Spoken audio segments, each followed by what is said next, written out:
And I have a very good feeling that we're going to take the focus off of our children's stomachs and place it on their studies with this legislation. Thank you. We're going to take the attention of the school lunch services workers and food services workers, and I know they have a huge challenge ahead of them to make this work. But I come to find out that the debt is actually not really that much as comparison to the entire budget of these public schools. And so what we want to do is we want to redirect their focus. There is a free and reduced lunch program in the United States. We want to make sure that the schools are focused on taking the children who should be in those programs and getting them on that program, period. There's qualification processes to get on the free and the reduced lunch. But if the child simply just cannot, or if the child can pay for the lunch, then the family will continue to pay for the lunch. But if the child cannot pay for the lunch, why are we penalizing a 6-year-old, a 9-year-old, and something called shaming? I wasn't aware of that. I just knew I was very, very different when I was growing up than the other kids. And I'll get to that in just a second.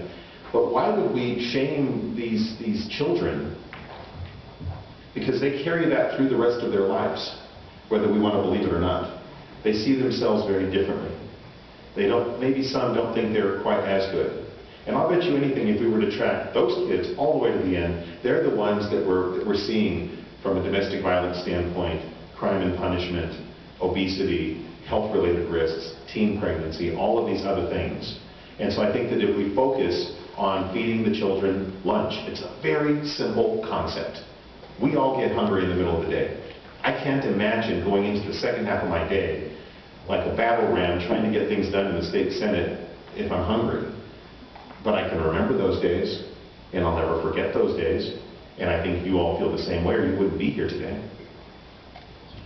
So I will tell you that I know that got very serious very fast, okay? So I'm kind of a jolly character. I like to have fun, and a lot of fun and everything. So I will tell you, can I ask everybody just to stand up one more time? Just one more time. Stand up. I know you've been sitting for a little bit. And I am going to ask everybody to see, I hope I don't mess this up. This organizer's going to get mad at me. Okay. Can you still hear me? So I would like you to just kind of look at me over here, if you could, and if you could just kind of bend back a little bit. If you can, just don't fall down. If you can bend back a little bit, bend forward a little bit like that. All right, yeah. Bend to the left. All right. My left, your left. All right, your left. Bend to the right. There we go. All right. Good, good, good. Stretch it out a little bit, All right, let's just take just a second and let's just shake everybody's hand at the table. Just kind of look around, shake some hands, say hello again. Maybe there's some people at your table you don't know.